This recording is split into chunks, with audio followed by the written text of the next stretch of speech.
Boleh marah nggak guys? Boleh kesel nggak? Hah? Sekarang lu lihat kan, kalah lagi. Timnas Indonesia kalah 1-0 lawan Irak di kualifikasi Piala Dunia 2026 zona Asia. Dan kali ini tidak ada lagi kesempatan alias tidak lolos Piala Dunia. Dan seperti video gue sebelumnya, gue sudah ngomong pasti tidak lolos. This is it. Ini kenyataannya. Sudah sangat parah. Dan menurut gue, PK tidak belajar lagi dari pertandingan Arab Saudi. Kenapa gue bilang begitu? Bayangin, si PK di starter awal bukan langsung nurunin Ragnar, Ole Romeni, sama Emiliano Jonathan. Tapi lini depannya kali ini dia coba-coba. Dia eksperimen. Kemarin backnya dieksperimen. Sekarang lini depannya yang dieksperimen. Mario Giltra. Wow.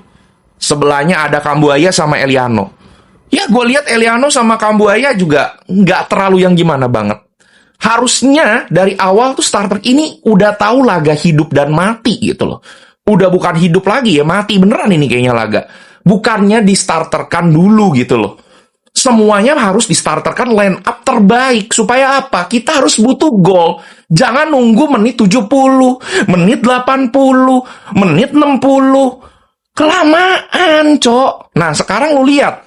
Belum lagi drama Timur Tengah. Dan lu lihat sekarang yang terjadi. Irak penuh dengan drama di menit-menit terakhir. Kacau nggak? Kacau.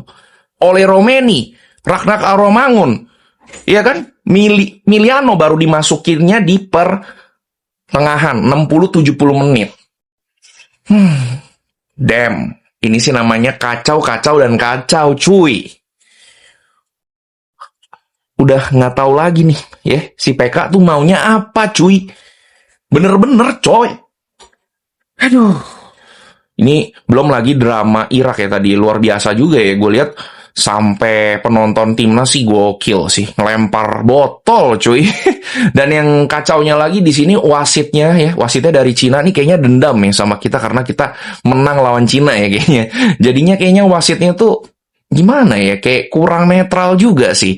Satu sisi tadi ada beberapa kayaknya yang seharusnya kartu merah ya, harusnya ya, karena ada nendang muka ya, ada yang oleh kena kaki itu udah harusnya sih ada penalti harusnya gitu. Kita ada 3 penalti harusnya kita dapat.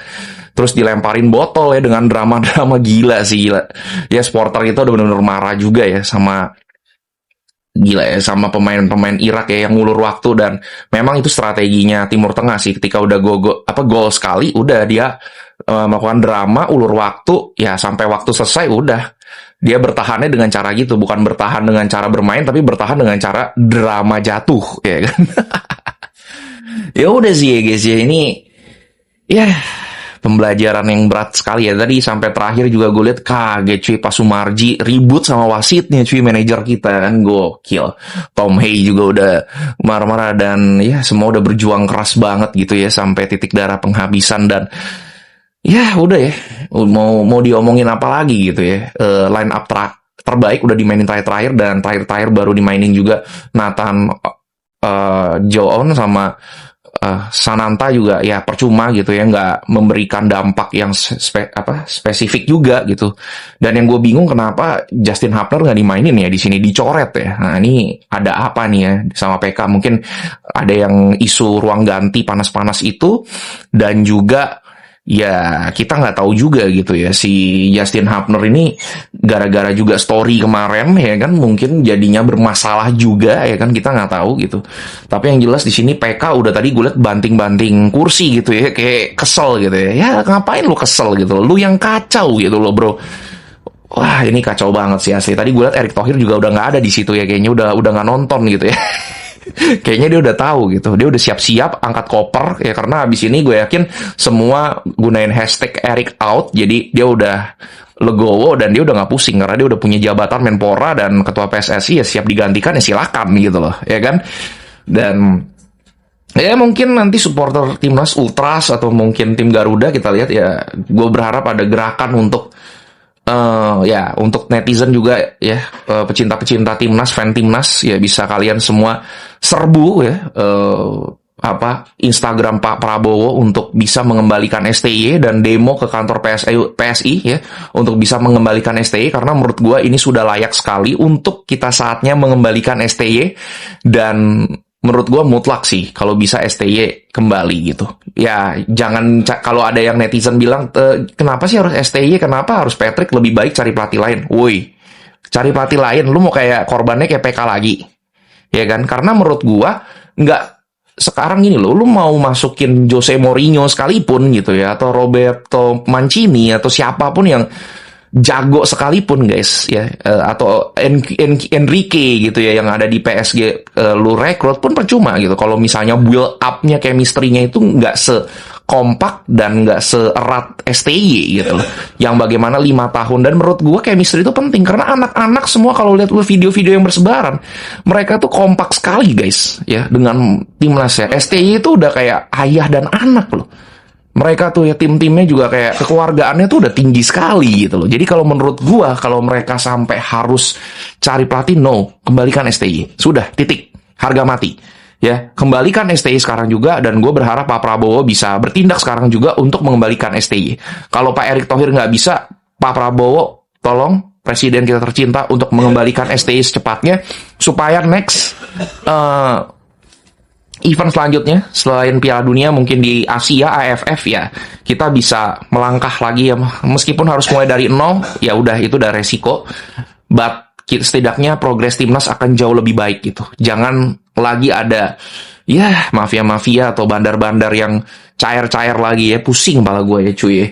Dan secepatnya bisa berbenah, dan ya udah itu aja sih guys, karena menurut gue kasihan juga ya pemain-pemain timnas kita yang sudah mengorbankan dirinya untuk dinaturalisasi, yang udah membela besar-besaran seperti ini, tapi kenyataannya dari round 1 sampai round 4, dan akhirnya kita nggak, sampai round 5 aja kita nggak bisa dapat gitu, alias kita nggak lolos.